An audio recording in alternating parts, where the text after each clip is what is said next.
In today's podcast, your hosts TC and Chris Nicole go into detail about what they learned this year in prepping their first men's classic physique client.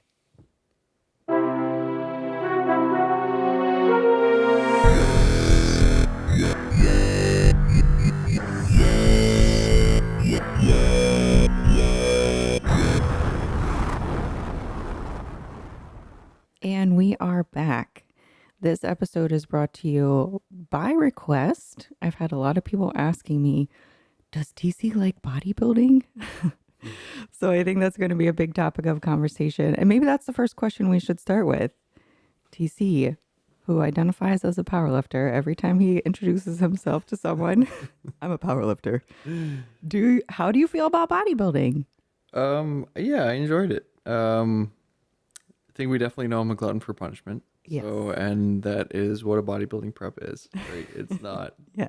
fun. No, it's not. Yeah. Are you enjoying dieting Yeah. and not sleeping? Yeah. And then what's funny is on top of that, like you start dieting down and you're in the gym and everyone wants to talk to you and ask you questions about what you do and give you compliments and like, Yeah, let's recap some of those comments. We go to gas stations and I overhear, how much do you bench? it's just all of it. How much can you lift? That was a Yeah. good question. Like, what specifically? Just how much can you lift? And he didn't even know. I asked, I said, what do you mean? Like, he said, like, yeah, And what do you eat? yeah, people are funny. What's your routine? That's a good one. Like, walking into a gym, what's your routine? I'm like, oh my gosh, like, how much time you got, Or I like people that just yell out things. Yeah. Like, you're jacked, man. You're Yeah. jacked, bro. Yeah. So, which is all fun, right? And like It when is. you're well fed, it's nice, but man, when you're hangry and irritable just all the time, the last thing you want to do is entertain someone's conversation. You just leave me alone, leave me alone, leave me alone. So Yeah. But it's good to get, that is a byproduct of becoming super lean. but it also tells you you're doing something right. Exactly. Yeah. So that's always nice. The traffic just stops Yeah. for no, just kidding. But yeah, I think this is a good episode to kind of dive into what it's been like for you experiencing a bodybuilding prep. You've done 2 shows now. TC just competed last weekend at NPC first callouts. And we can kind of go into like each of those preps and the shows and stuff like that. But maybe we'll just recap with this past weekend. Yes, it's up to you. We can kind of talk in general and then maybe go into detail. I mean, my first prep wasn't much to talk about, right? Yeah, what were the difference? Yeah, I basically dieted intuitively for my first prep. Didn't really do a whole lot of tracking until I was like 2 weeks out from the show. But you were competing for the first half of the year, and we wanted, all the focus to be on you. We wanted to make sure that there's no food anxiety. There are a lot of boxes being checked off when you're competing on the pro stage. You know what I mean? So that's definitely our priority there. And then after that show, we decided we wanted a little more conditioning, so we wanted to dig a little deeper. I want to say I only lost like another 5 pounds or something in those 10 weeks in between shows, but we definitely brought in a much more conditioned package, which kind of ended up getting kind of thwarted by some stress.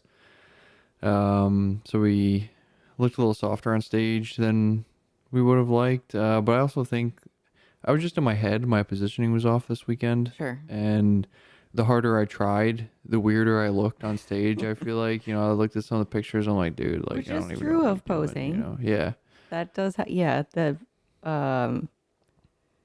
why I tell people not to overthink it. Like, do the preparation work beforehand. When it's time to get on stage, do not Just do overthink it. Yeah. And that's my issue is I do overthink it. But that's like when I'm doing posing sessions, I'm always like looking for those positioning things because I'm still trying to find those proper positioning patterns through my, lumbar region, through my hip complex, through my thoracic spine. So, yeah, it was tough. And then just like kind of having a little bit of extra stress the week of, and then you wake up and you know the stress is there, you know it's making you look a little softer, you feel a little distended, and it's just like, it's not really where you want to be. It's not an exciting way to go to show day, knowing that Yeah. you could have brought better.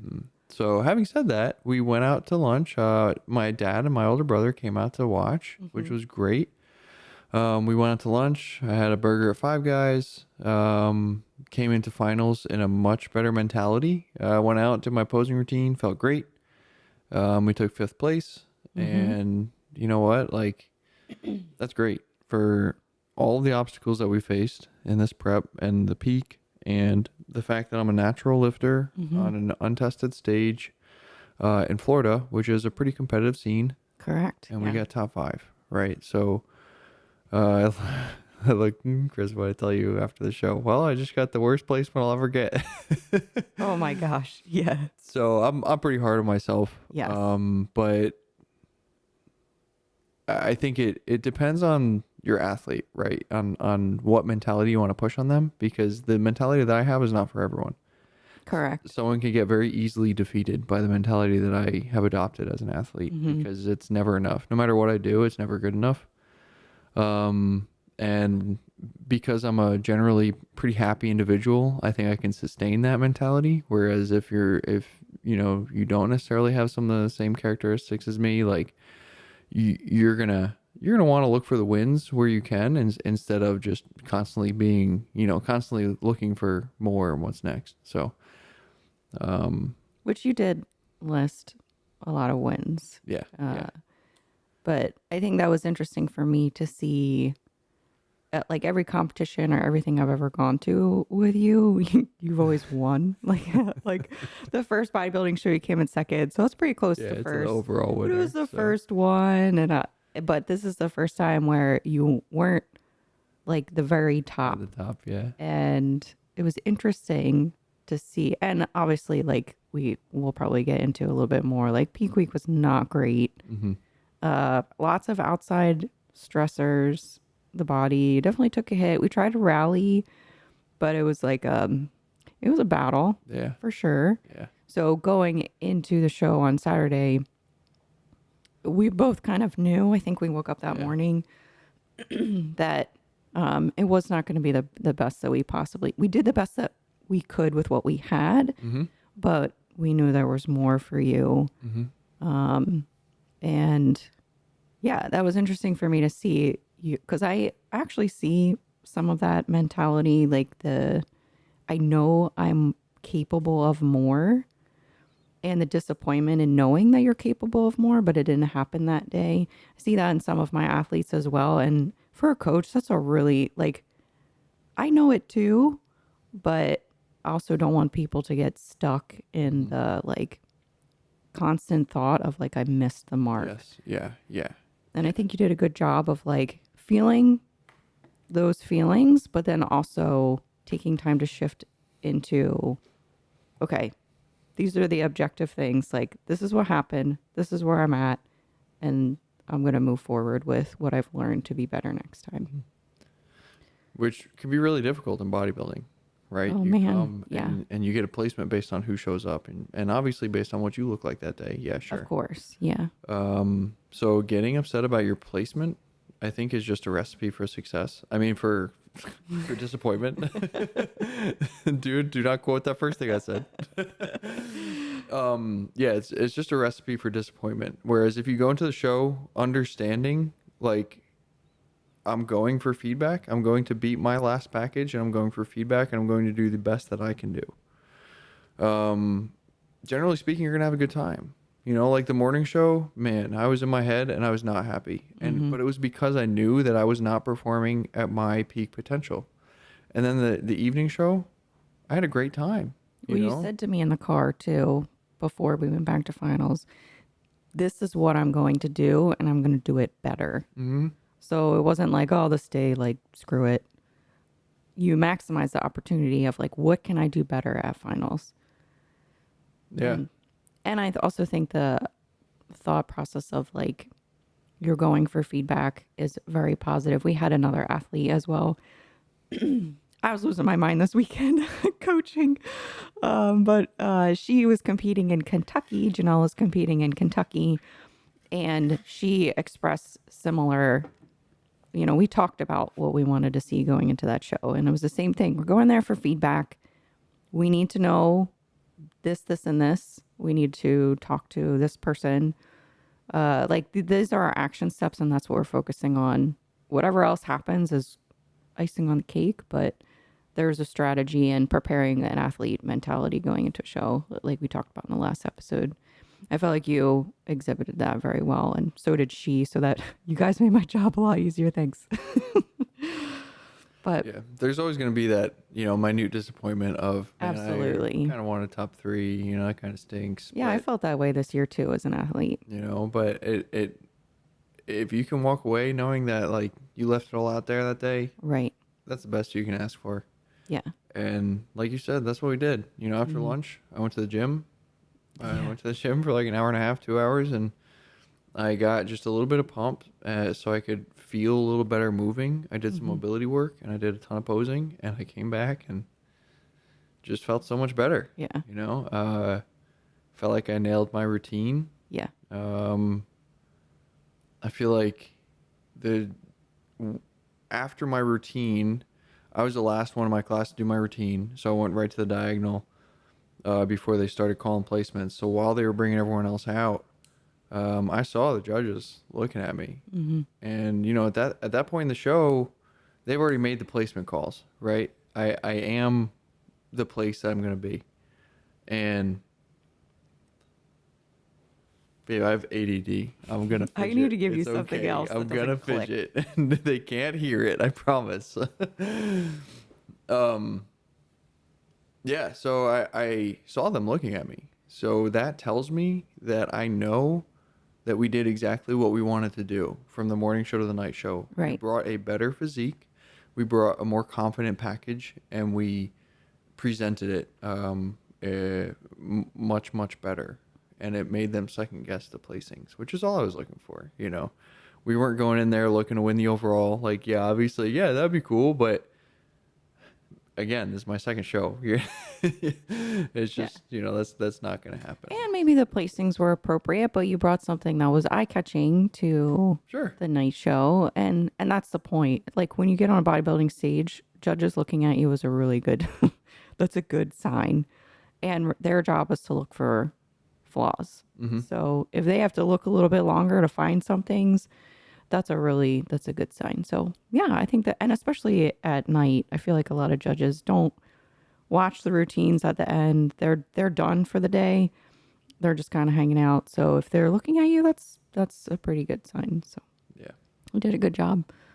And then would you say, okay, so the other thing that's important, well, it's not important, but I think it's pretty funny, is the overall winner at both of these shows they're always in TC's class.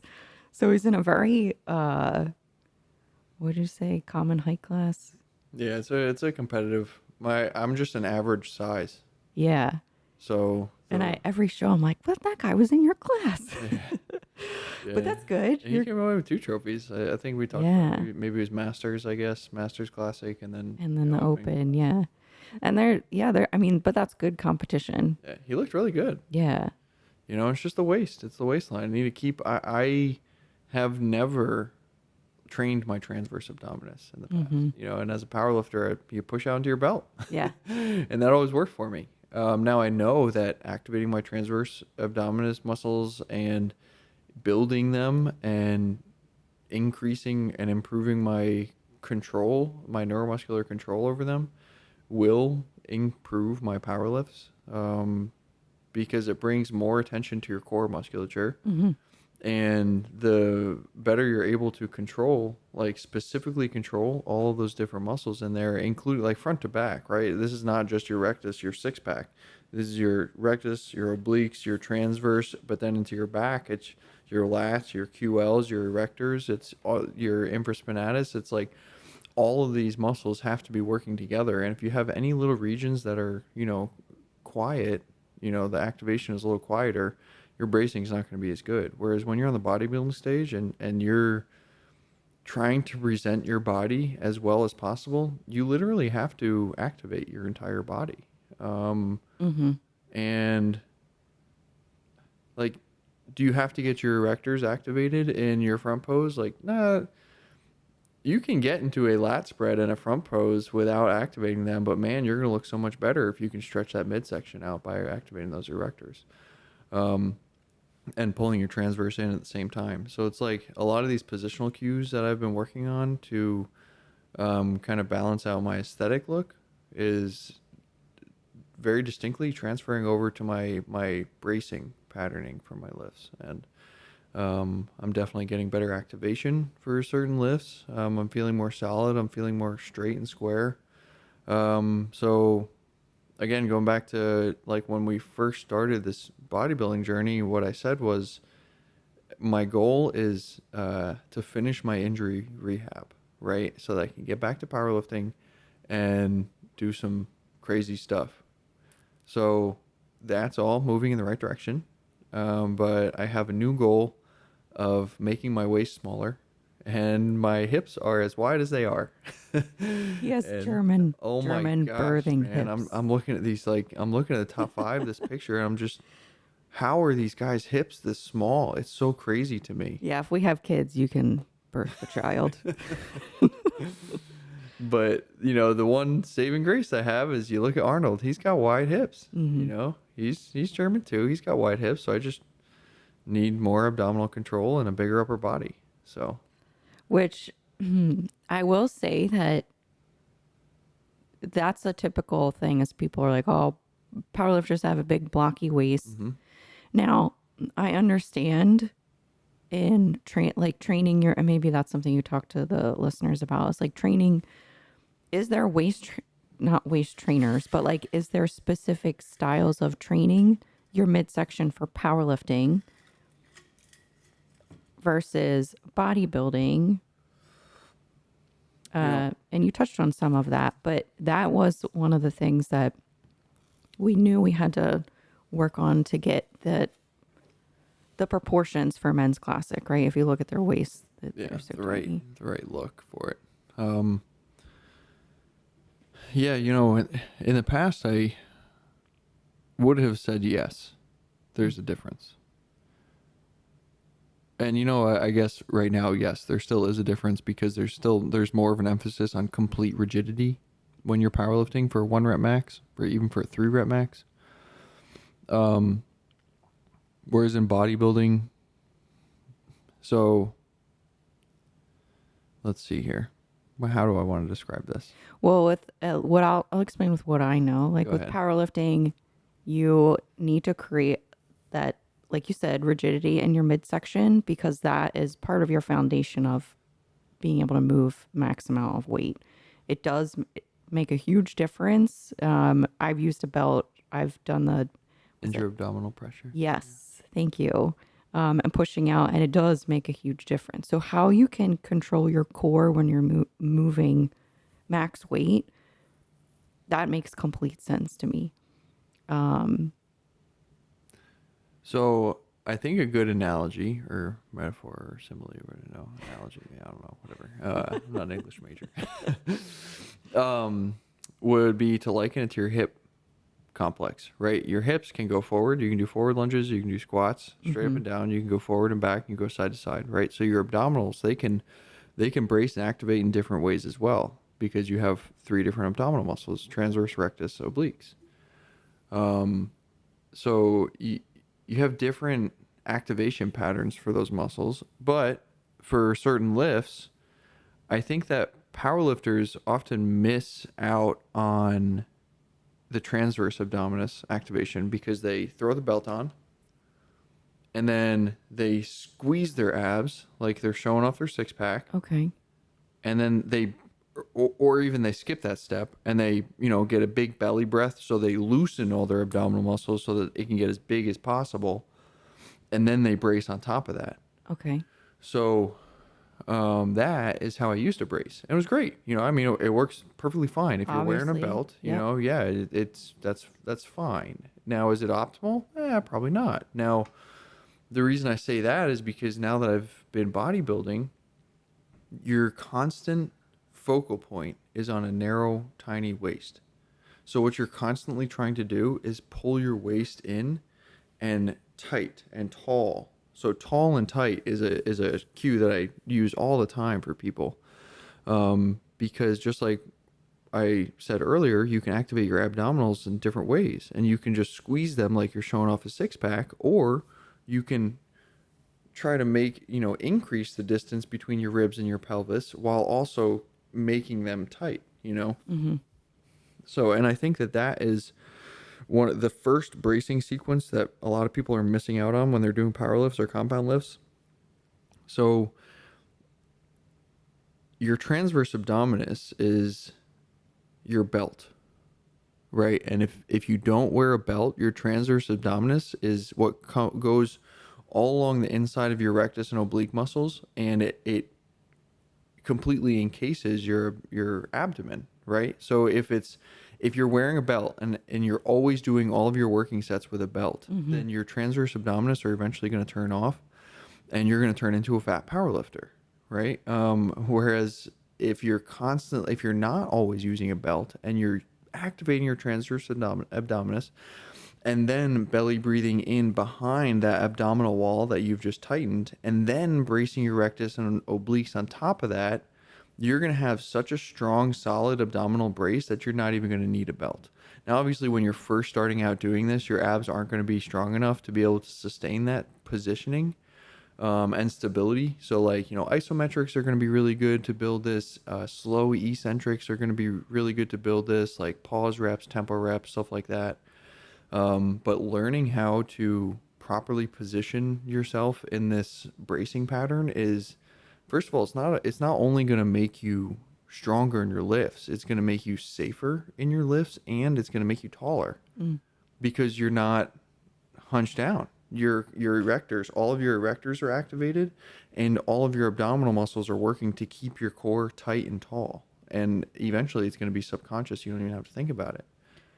Yeah, and I would say from some of the girls that we've been working with that previously had been wearing waist trainers, myself included, for a long amount of time, using something for a constant support of your core over a long duration deactivates the musculature within your body. And I think we've touched on this a little bit in previous podcasts too, about like my posing, feeling like I could stand a little bit taller because I had actually trained my core to hold myself up, versus like trying to use a supplemental piece of equipment to try and shrink my waist. And I've also watched you pose where you're able to pull your waistline in with your musculature to make it smaller. So yes, there's also the effect of like shifting your hips or pivoting them just to kind of like create the illusion of a small waist. But I also see that what effect that muscular control can do in bringing your waistline in. So I think there's something to that as well. Mm-hmm. And that's another thing that I felt was actually very helpful at this past show is between prejudging and finals, when we went back and you were warming up for finals, one of the expeditors came back and actually like gave some random unsolicited advice. He actually said, "You look really good." And then you started expressing about the things that you were unhappy with. And then he kind of like stepped in and gave some like cues and some correction. And I like that he reiterated like posing is an illusion. It's all an illusion. So the emphasis on like how you are presenting on stage, which most bodybuilders, they know, but to the degree of it actually making a crazy amount of difference, was something I thought that was very positive. Like, oh, I'm a powerlifter, like have a big waist. Okay, well, here are solutions that can help with such and such. And I just feel like I continue to see you. It's weird. Like there'll be like one day you'll be like walking by me. I'm like, who is that person? You just kind of like have continued to morph into this aesthetic, and you've only been doing it for a short amount of time. So with repetition and time, just with anybody, it will continue to improve. Yeah, and that kind of brings me to what I want to talk about next. Is that next? I mean, we're kind of already talking about is the how muscular control can change how you look on stage, it's not all about building muscle and growing muscle mass and bringing in a different conditioning to your stage next time. Like, I look at your Tahoe shots and then your stage shots from your first show this past year, Yeah. and yeah, you put on some muscle, but your positioning is like 100% different. And it's like you talked about, it all starts with your core, but your presentation was just so much better that you were able to present the physique that you had. And yeah, like I said, yeah, we built some more muscle, so that definitely helped. But that's one thing I've learned in my prep is that it's not just about working out and eating right. It's about being immersed in the goal and understanding that one of the quotes that I'm a big fan of saying is there's always more. But it's not just that you can try harder at this one thing, is that there are always more ways to improve. It's not just this is the one way that you can improve and move up in your placings in a bodybuilding show. Just go work harder in the gym. Like, that's not the case. Right. And especially as a powerlifter who, again, we don't want to become our diagnosis. So, right, like you say that I tell people I'm a powerlifter, I got a fat waist, and like, yeah, and that's true right now, but I'm not just accepting that fact as my limiting factor in bodybuilding. I'm not going to say, well, I'm never going to win a show because of this. Right. This is just what I'm focusing on right now. I'm focusing on my waist. I'm focusing on stretching my rib cage out to try to make that a little bigger and wider. I'm focusing on my hip mobility so that I can, more easily externally rotate my femurs to make my hips look smaller in comparison to my legs. I'm working on my transverse abdominis activation so I can continue to bring it in and get super, super small and tight. I'm working on, learning how to ab vacuum and increasing my shoulder mobility so that when my arms are overhead, my rib cage looks enormous and it's not hindered by my lat tightness. So there are just so many areas and aspects of the human body and prep and what goes into winning a bodybuilding show that you're never gonna want for things to work on. I can promise you that. Well, yeah. And I don't care if you've been doing this for 1 month or 10 years. It doesn't matter. There's always more, and there's always, look, if you're not feeling it going into the gym one day, you just can't lift heavy. Your brain is not there. It's just, you're not having a good day. Do your mobility work. Do your positional work, like do your standing ab marches, do your bottoms up kettlebell walks, do your bottoms up kettlebell sit downs, do all the shit that like you don't want to quote unquote waste time doing when you actually feel good and you want to, you're ready to hit the gym and go in there and crush a pump. So there are just so many ways for you to keep moving. And I think that one of the most like beneficial lessons that I learned from my back injury was stop focusing on what you can't do. There are so many things that you can still work on improving. Stop focusing on what you can't do and continue to focus on what you can do and keep building. It'll snowball. And eventually you'll be able to do those things that you couldn't do before. You'll be able to do them again eventually. It's okay. Just be patient. Build your weak links. And eventually you'll be rewarded with being able to go back and do the things that you wanted to be doing all along. I feel like I've heard this speech a couple times directed at me.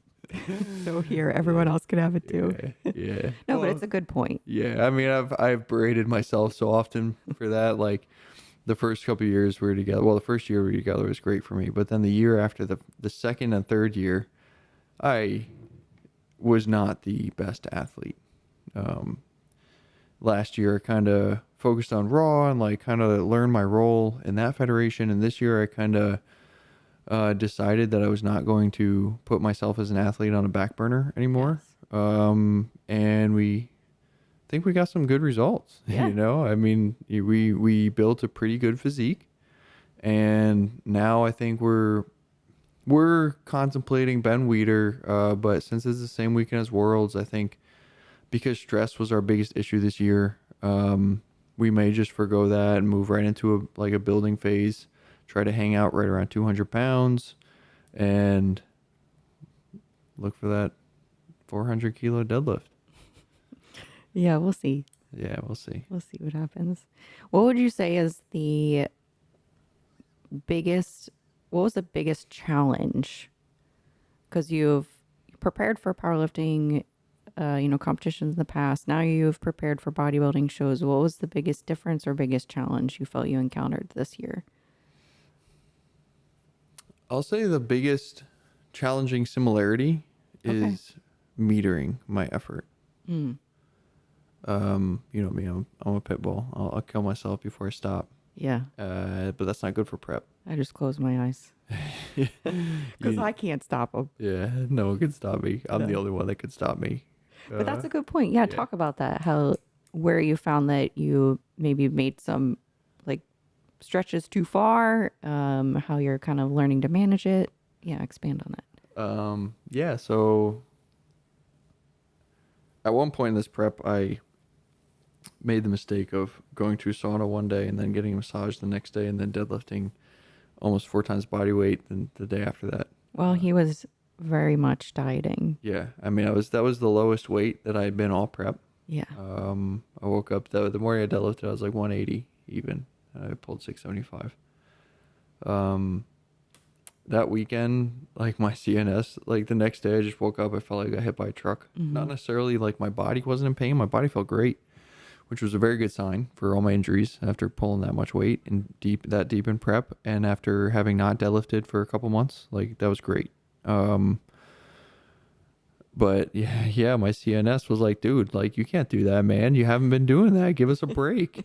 So, we refed me a little bit. Yeah. But I think that was probably the start of the cortisol / stress issue that we saw for this show. Okay. Because that was only a few weeks ago. So it was that week. I had that week. And then we tried to refeed me through the weekend. Mm-hmm. And then we drove back home on Sunday, which we had a couple stressful things that day. Mm-hmm. And then even Monday, Tuesday was kind of stressful. We were home Monday until Thursday. And then we started driving down to Florida on Friday.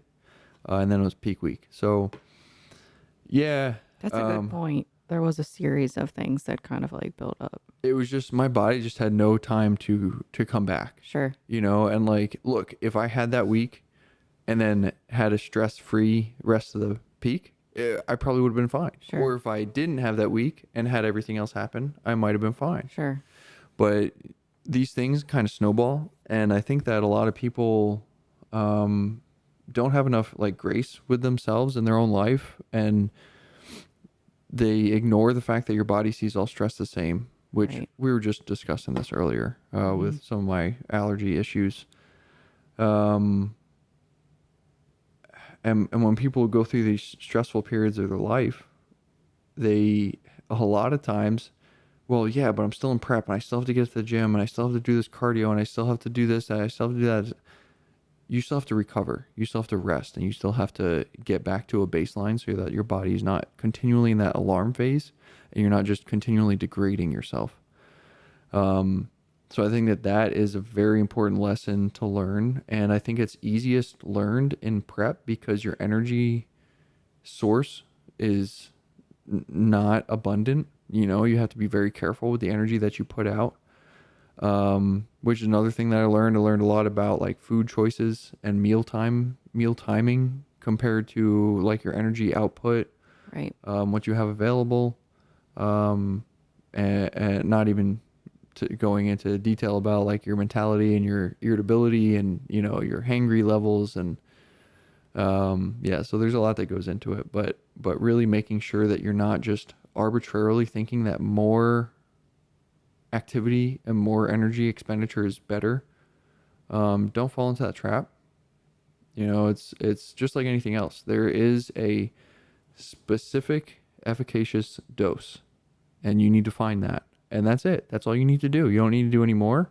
And yeah, you can't do any less, but you don't need to do any more than that. And a lot of people fall into this trap of feeling like they're not doing enough. And especially if you're feeling like you're behind, or you get in this never ending cycle of you get into a stressful situation, your body gets a little soft, you think you have to increase your energy output and, you know, your activity output to account for that softness. And then your body goes into even more of a stress response, and you don't get rid of that softness. And then you just spiral. And a lot of times refeeds can help bring people out of this. You know, their body can relax a little bit. They elicit some, you know, water, you know, that they lose some of that water that they've been holding on to, that softness they've been holding on to. And then their brain kind of relaxes again, and they can, you know, pick up the pieces and get started over again. But ideally, we don't want to get to that point. Yeah, and I think you bring up a good point of like, outside environmental things on top of the stress. Dieting is a stress, exercising is exertion. And then if you have outside environmental things that are, pulling you in different directions, it all compounds. And so, there are things that we can't control. So we can only focus on the things that we can control. But if you can schedule less things when you're getting to a point of like you said, allocating energy for how the things that you need to accomplish in that day, like it's not time to take on a new project. It's not time just to, start, figuring out different things that you want to incorporate into your daily life. Like you need to keep things simple and basic. And if you're introverted like we are, limiting social interaction is something that helps keep the energy stores alive. And you just have to know yourself. And I think this process does help people like start to learn what they can handle, what they can't handle, what takes from them, what gives to them. And then it's up to you to just kind of learn how to prioritize those things in different seasons. Well, I think also that's also a good point is I think that prep has the potential to educate people about themselves. But if you're just flying by the seat of your pants through your entire prep and you're just putting one foot in front of the other and you're just constantly head down pushing and you're not paying attention, you're not living in the moment, which I know is a lot harder when life sucks versus when it's great. But I think as an athlete, that introspection and that, not really autonomy, but just that internal communication with yourself about what's going on around you and what's going on in your life and what's going on with your mentality, what's going on with your body. I think that's really important. And I think that's also a step that a lot of athletes miss. And it makes it so that they miss out on making more efficient progress from show to show. The more feedback that you can give your coaches during your prep, the better that they're going to be able to bring you onto that stage. Talk to your coaches about stressors in your life. Talk to them about what's going on in your life. Talk to them about your training. Talk to them about little nagging injuries that you have. Talk to them about literally everything, because that's what bodybuilding is. It is a lifestyle, and it does bleed into every aspect of your life. And the more information, the more data your coaches have, the more efficient they're going to be able to progress you through your peaking process.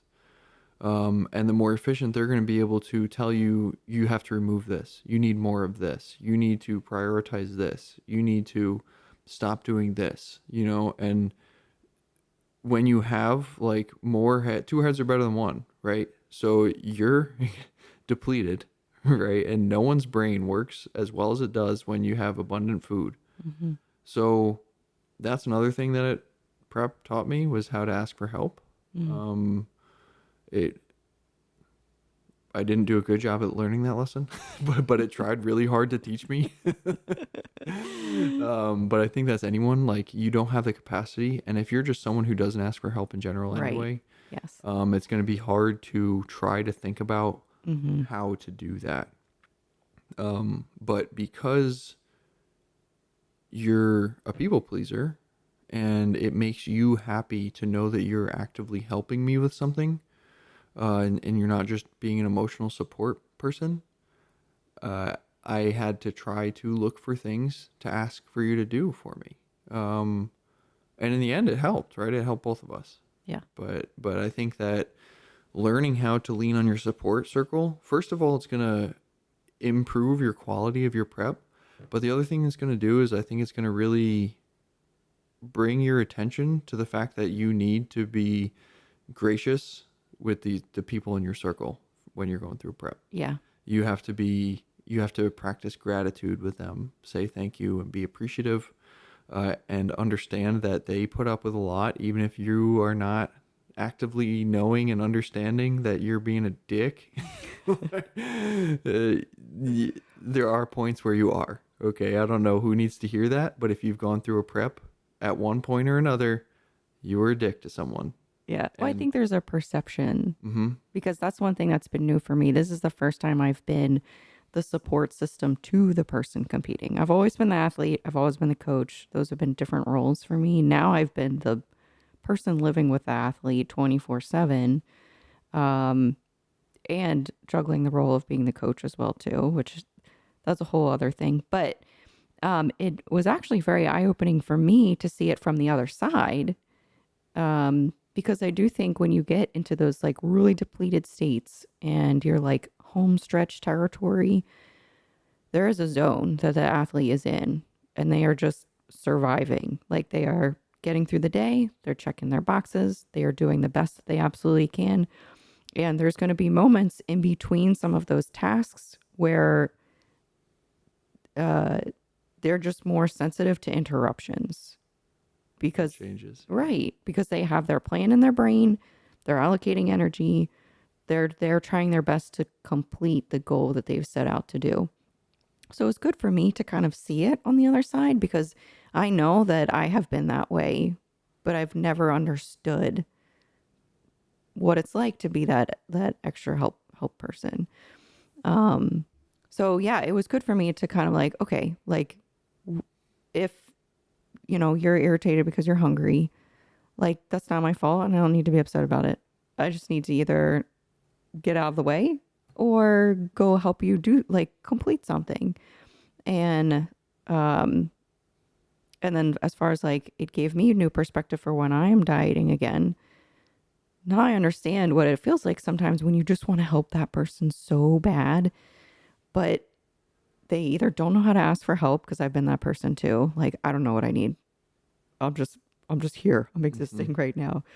Or you realize that like your actions look differently to the other person. Like I might not think that I'm mad or I might not think that I have an attitude, but I sure do when I'm hungry and I just want to get out of the kitchen, please, so I can make my food.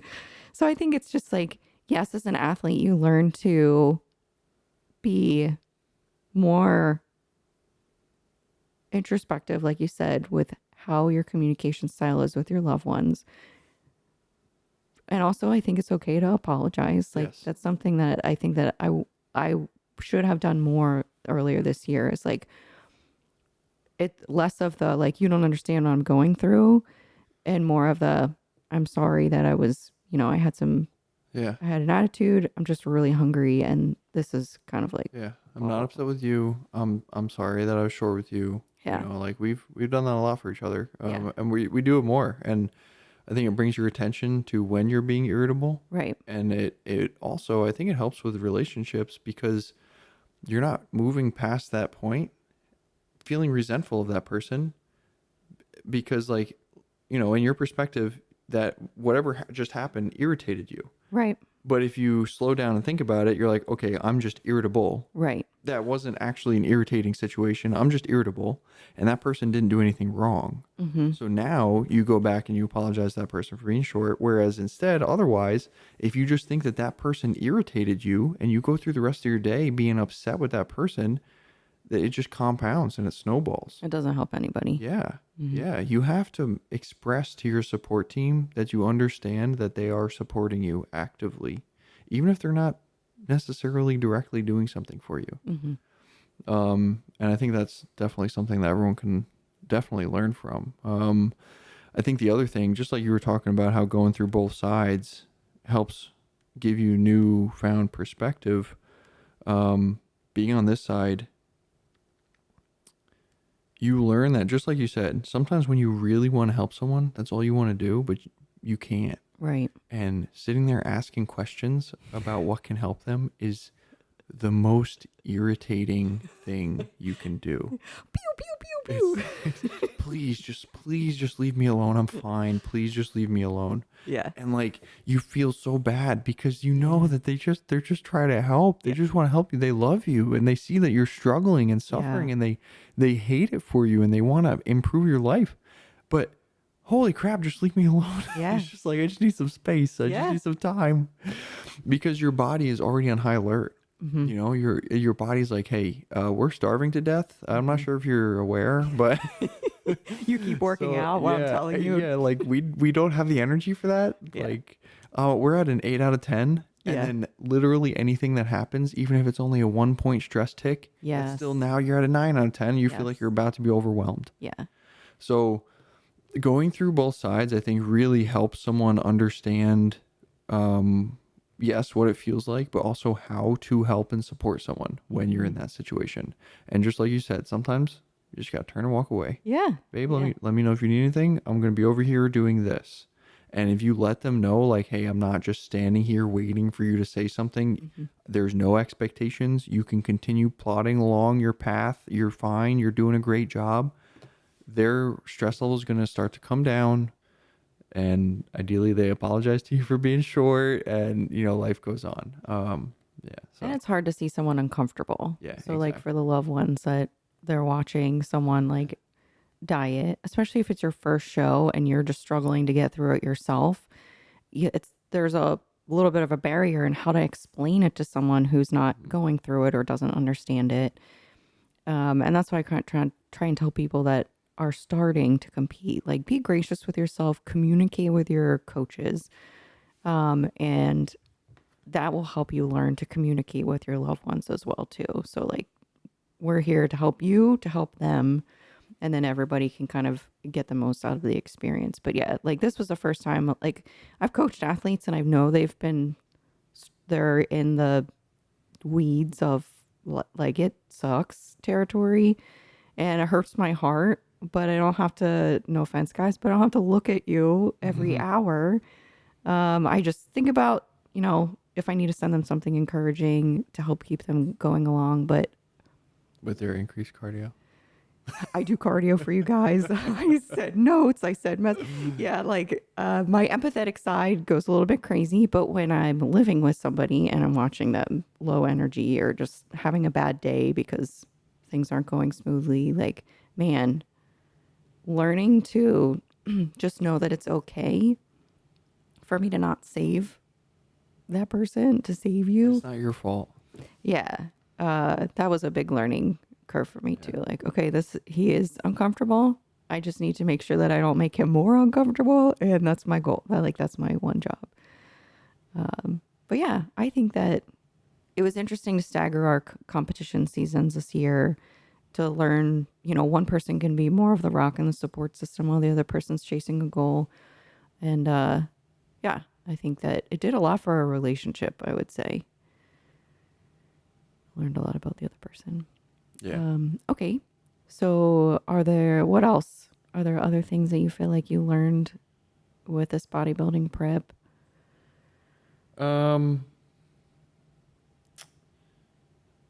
Yeah, I mean, there's a lot of things. So we've kind of been talking about mentality. I guess let's just stick on that just for a couple more minutes. Wow. Mentality. Being in prep, you're always going to feel super strong. So you're able to push your intensity in your workouts a little more. And then I think towards the end, obviously everyone feels like you're going to be a little weaker. Your energy level is going to be a little lower. Your focus is going to be a little lower. So I think that like training style changes was an important aspect of my prep this year. I haven't fully fleshed out what that's going to look like in the future for myself or other athletes, but I think that it was really interesting to go through it this year and go through it with like injury prevention and rehabilitation in mind, so that I had that focal point, that perspective going through it. Something else I learned was like some different snack hacks. Man, I ate some pickles. Oh my gosh. The pickle monster. I would get so bread and butter pickles either have sugar or sucralose. Mm-hmm. You can get yourself some dill spears. Even those sometimes have sugar in it. So if you get the kosher ones, that's not going to have any colors, not going to have any artificial preservatives, anything like that. And I would try to limit myself to like 4 spears a day. Sometimes that didn't work. But yeah, that was a really good hack. As my calories got lower, I definitely did have some more veggies, but you got to be careful with that because sometimes that can cause a little bit of bloating and like distension in the midsection. But I started adding like cauliflower rice to my chicken and rice or beef and rice bowls. Yeah, adding veggies in was a good way to get some more food volume. Yeah, meal timing. I think I already discussed how like my prep kind of helped segment my day and kind of made me more productive. Like you talked about earlier, sometimes when your carbs are low, your brain doesn't necessarily work as well, and you need to find your routine and just continue moving along your path, just like a termite moving down the line. And I think that like designing a specific meal pattern was really beneficial for me in that aspect. I can get up, do my mobility work, have my breakfast at like between 10 and 11, do a workout, work for the afternoon, come in, and it was all segmented by my meals. So that was really beneficial. Obviously, Which that's something you've struggled with before bodybuilding. yeah. So like I actually do well with structure. I am very, very productive when I have a designated structure. When I have to create my own structure, I'm not that good at it. And I have definitely, like I said earlier in this podcast, I have ADD, and it is very easy for me to get distracted, especially if I'm like at home in my barn. Oh my gosh, there's like literally a million and one things out there that can distract me, and I'll start doing something and then I'll be like, oh, well, I have to clear this off to do this. And then I'll be putting something away. Oh, well, let me just fix this while I'm putting this away. Oh, well, let me just, it's just a snowball.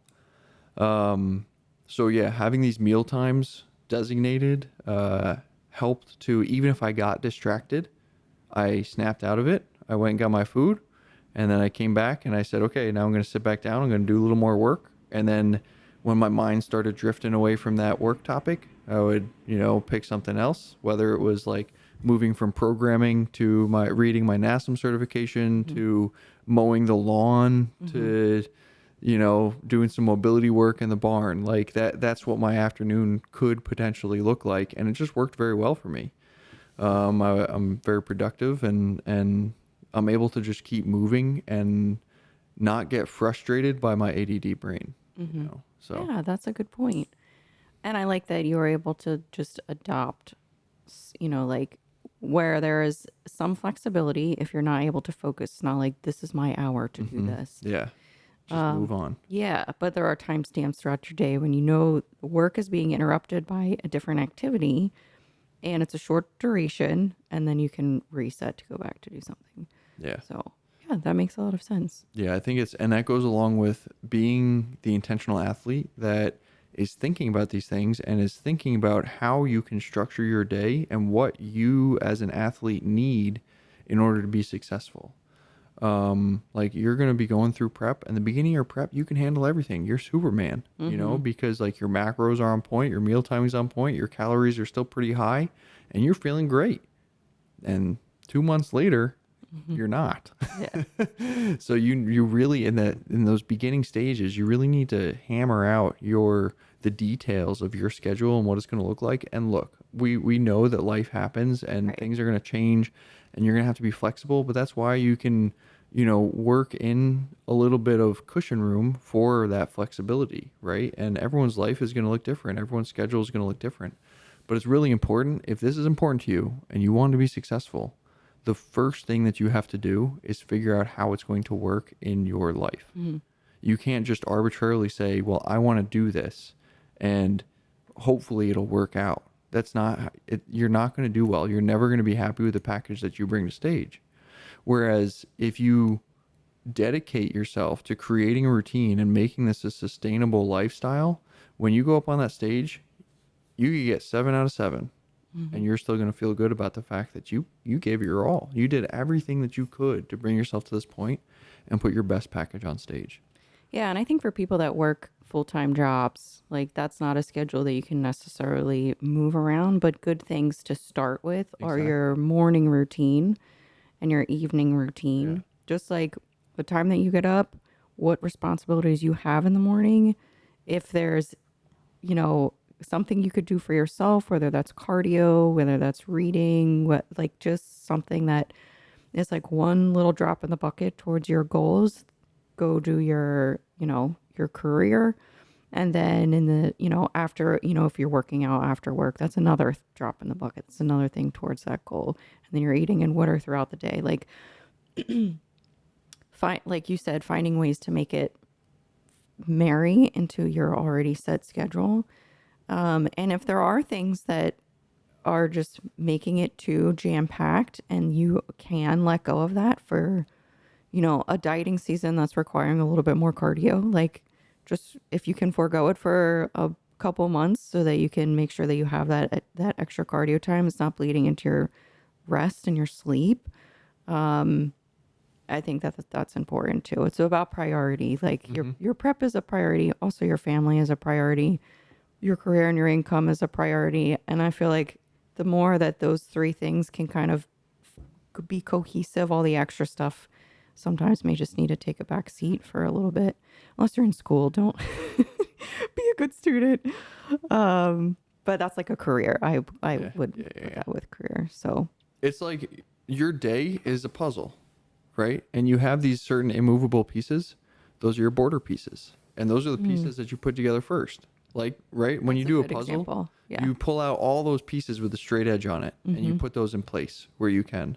So that's, like you said, your career, your kids, your whatever else that is immovable. And then you can start filling in the space and the picture, and you can make that picture whatever you want it to be. Right. It just has to be one cohesive unit at the end of the day. Yeah. And people with revolving schedules, I don't know, like that is... It's tough. And wow, yes. bodybuilding is like, it is a sport of consistency. It really, really is, because your body gets into a routine. So it's like kind of like what you were talking about earlier, like all those other priorities in your life. If you're banging your head against the wall saying, no, my prep is a priority, and it's stressing you out, like it's a stressor in your life, you're just fighting an uphill battle. Yeah. You can't. You have to solidify other aspects of your life first, and then you can add this extra variable of a bodybuilding prep in, because that is really and truly an immovable, consistent object. Like you have to do that all day, every day. And it doesn't matter what other schedule you have to do bodybuilding all day, every day. Yeah, it's a job. Yeah, it's hard. It is hard. It's hard. Because it's your mentality, right? Like we talked about, it's not just training and eating. Man, if your mentality is not where it needs to be, if you don't believe that you're doing the right thing in your prep, you're probably not building as much muscle as you could be. You're probably not burning as much fat as you could be. It goes back to those studies about mentality, you know, and how much control your brain has over what your body actually accomplishes. Exactly. Which, you know, we were at dinner after my show, and my dad was asking why I didn't compete in some tested divisions or federations, and I will, you know, I plan on it. We've talked about the Natural Olympia and the path to get there, you know, probably going to aim for that next year. But you want to tell them what I told them? Oh no, you're telling them the story great. Okay. Son, wait, I'll be the dad. Son, why don't you, I can't do his voice. Son, why don't you compete in tested federations since you're a natural athlete? I just honestly believe that I can be competitive with untested athletes. And you know what? I might be wrong. Because I also believe that one day I'm going to deadlift 1,000 pounds. And I'm going to do it weighing 200 pounds as a natural athlete. And you know what? I might be wrong about that too. But there is enough, like, literally scientific evidence out there that tells me that if I believe it's going to happen, it's going to. And way back when I was in high school, I read about the law of attraction. I took some online psychology course, and they discussed the law of attraction. Mm-hmm. And it was very interesting Is to that me. how you back got then. me? No, I'm just kidding. I'm sorry. Okay, keep telling No, I don't know how I got you. That was God. That was God ordained. I had nothing to do with that. Okay, law of attraction. Yeah, I don't know if that is factual. Mm-hmm. I don't know if you can convince yourself that you're going to build more muscle and then you build more muscle. I don't know if you can convince yourself that you're strong enough to lift that weight and then you lift that weight. I don't know. But I've read so many different things that point to the fact that that is possible and it is true, that if I live my entire life believing that and I achieve some pretty cool things, but not necessarily exactly what I believe to begin with, I'll be happy. You know what I mean? So I've already deadlifted over 800 pounds. And at the time, my max was 750. That the day I walked in the gym, my PR was 750.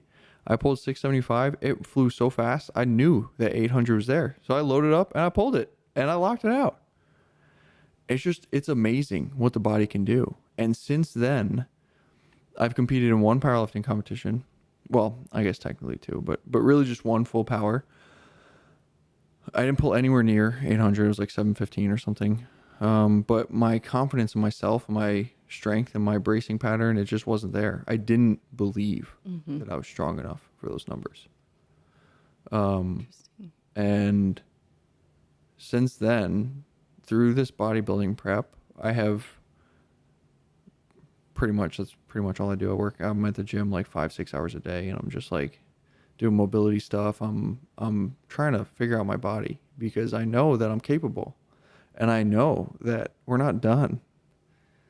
But I also know that it's going to take a lot to get to where I want to get to. Mm-hmm.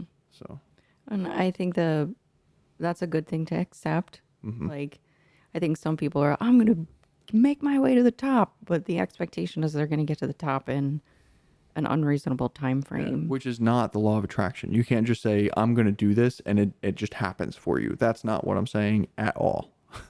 But I think belief in capabilities is something different. Mm-hmm. And however long it takes, whatever work you need to do, like Or potentials, right? Like, right. Yeah.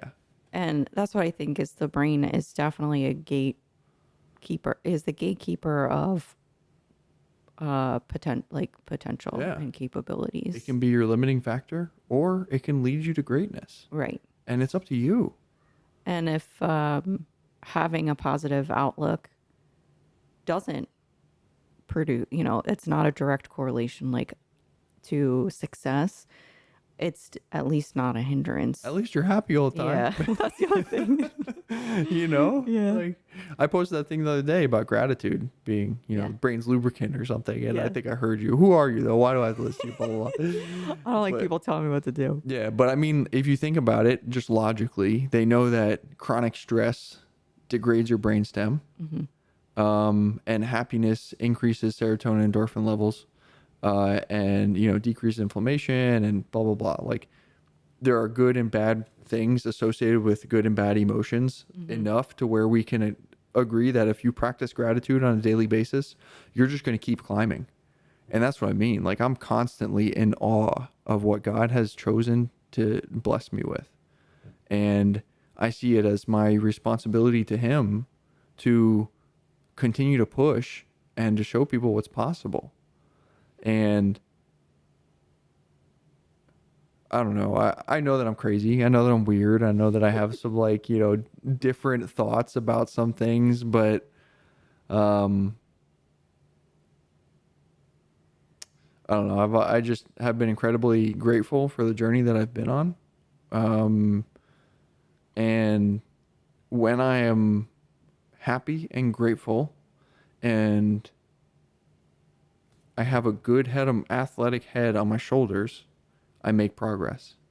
And when I'm unhappy and feeling sorry for myself and woe is me, I don't. And if those are the only two factors, if your mentality is the one factor that you try to manipulate on a daily basis and that's it, I think that you're going to make a lot more progress than you would focusing on any other single factor in your life. Do you feel that this process of like going through prep has helped? I think it's put a magnifying glass on that. Okay. It's very easy when you're in prep to just get into this like kind of grumpy mind state. Yeah. Yes. But what I noticed was I allowed myself to kind of get grumbly and grumpy and cranky and, well, but I'm in prep. I'm deep in prep, so it's okay. First of all, no, it's not. Be better, be better, be a better human for the people around you. But second of all, you're taken away from your gains. You need to continue being positive and practicing gratitude every single day that you wake up. Because every day that you wake up and you're grumbling about, oh, I don't want to go to the gym, I have the blah, blah, blah. No, you get to do it. And I have the benefit of coming out of an injury and not being able to do what I love to do. So now when I have one of those mind states and I'm like being grumbly, I can't say what my internal dialogue is on here because it's a little explicit, but I'm not very kind with myself in the acute interim there. And I rally and come back and am grateful for the opportunity to get up another day and go pursue the dreams that I want to pursue and live the life that I want to live, and then I have a great workout and everything's great.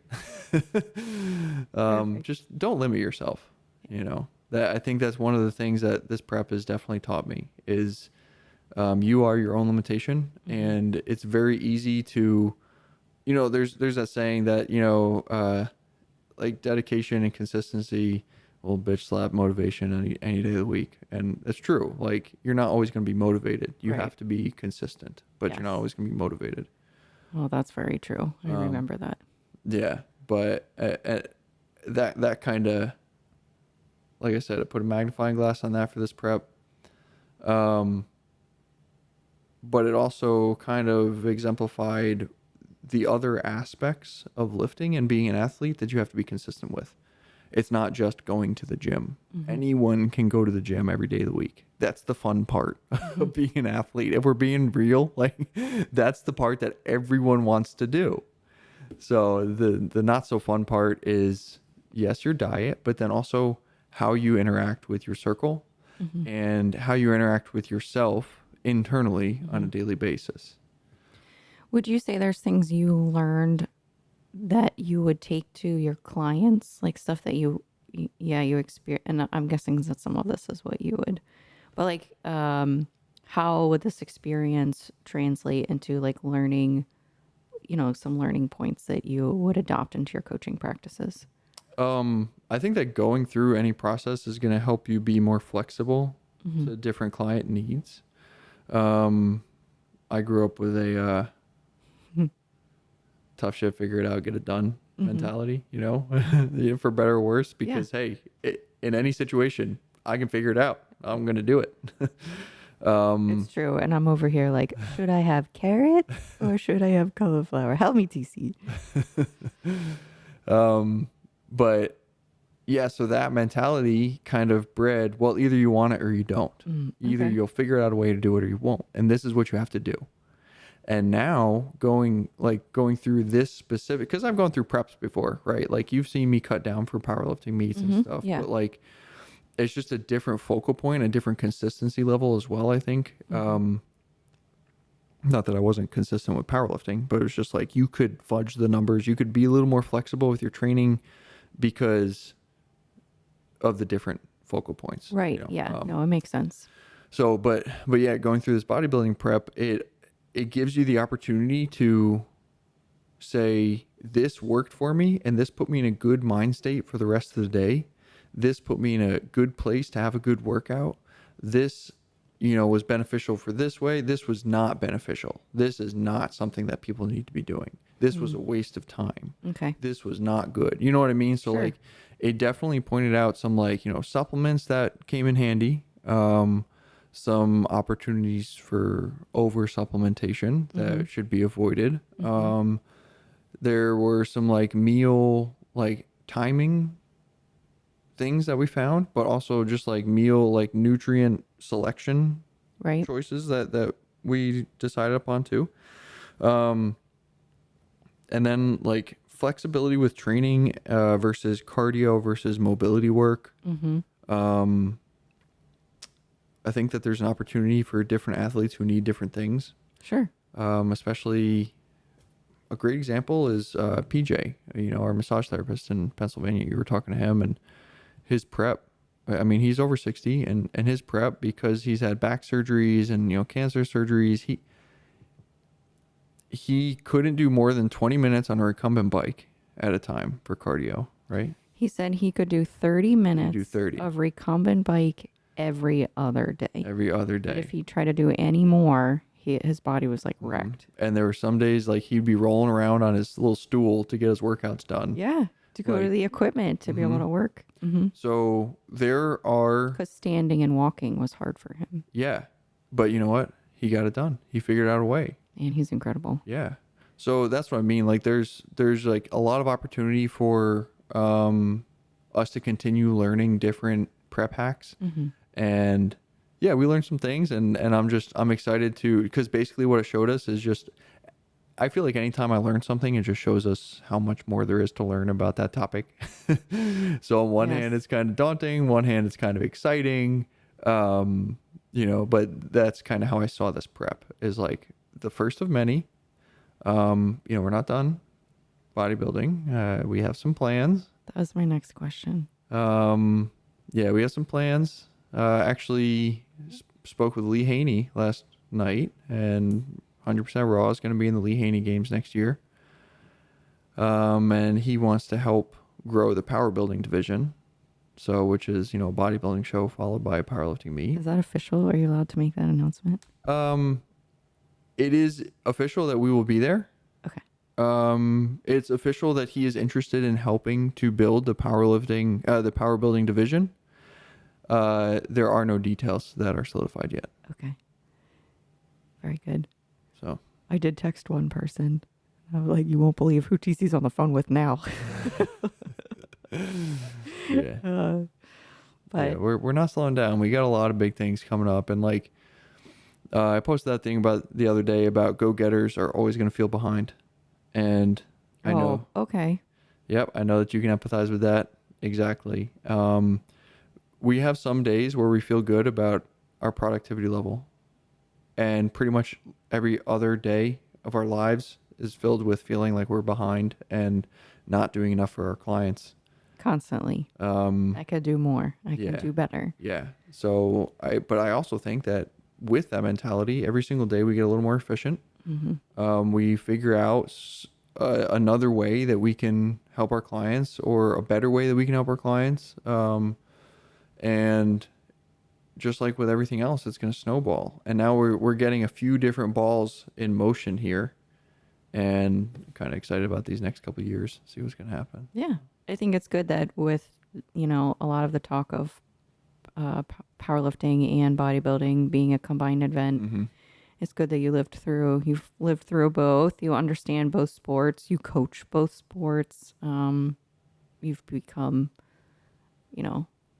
a representation of what that is. And I do think even if you are just a bodybuilder, there are some aspects of like the powerlifting sport that can benefit. Oh yeah. Like we've talked about in past episodes, and vice versa. And maybe you're 50-50, but I think that there's varying degrees of learning or incorporating different aspects. And we're continuing to learn that as well. I mean, different stages of prep. I really think that like there's, I'll say complete overlap. I mean, like if you're a powerlifter, it might be 60-40 powerlifting bodybuilding training. If you're a bodybuilder, it might be 60-40 bodybuilding powerlifting training. But like, man, there's just so much carryover from learning maximum intensity in power lifts and transferring that to your bodybuilding lifts, because now you know what it's like to push to the absolute limit. That's what And we need to talk about in an episode. yeah. Is intensity and Yeah. So I'll leave that there. We'll talk about that later. yeah, But that'll be great. yeah, so I mean, powerlifting training can teach about intensity. Bodybuilding training can teach about form, intentionality, muscular isolation, Oh yeah. a different bracing pattern, like we discussed earlier, Mm-hmm. better posture, probably better cardiovascular endurance. So yeah, there's like better nutrition. Mm-hmm. So there's a ton of different carryovers, and like you said, we'll go over that later. So Well, thanks for letting us ask you all the questions about your career this year. And maybe or maybe not, there'll be another show at the end of 2023. But yeah, we'll I just see. realized I stole your pen. Yeah, you started playing with it. But I also just wanted to, was there anything else you wanted to point out? I don't think so. Okay. I just wanted to thank our listeners, people that have been like reposting us on Instagram, that have been reaching out with questions, stuff they want to hear about. The reviews are huge. If you guys have time and you like the content, please leave a review on Apple. And even 5 stars or 4-star, whatever you feel like giving us. The ratings and the reviews just go a long way. So we definitely appreciate that. And we appreciate all the kind words as well. That just kind of recharges our batteries to know that sitting here talking to each other is helping you. But yeah, and then also if you are on YouTube or you want to watch us, you can also like and subscribe on there as well. Leave comments or questions. That's a better way. I think if there's specific topics you want to hear about, feel free to check us out. We're at Reckless Training on YouTube. And I think that's it. Yep, we got all of our different media on recklesstraining.com. There's a tab labeled Reckless Media. The top is our podcast. Like the first line is our podcast. The second line is, I believe, our exercise library on YouTube. And then the third line item is your vlog, your YouTube vlog. And we also have a donation sheet for the podcast. yes. So if you'd like to support us in another way, we get 100% of the donations that are given through this form. So you don't have to worry about fees being taken out or anything. It all goes right, directly to the production of this podcast. Mm-hmm. So definitely don't feel like you have to, but we like Chris said, we really appreciate all the support you guys have already given us. So yeah. So thank you so much for listening, and stay tuned. We will be hopefully releasing episodes every week. That's our aim. So stay tuned for next week's episode. And as always, work hard, stay humble, and train reckless.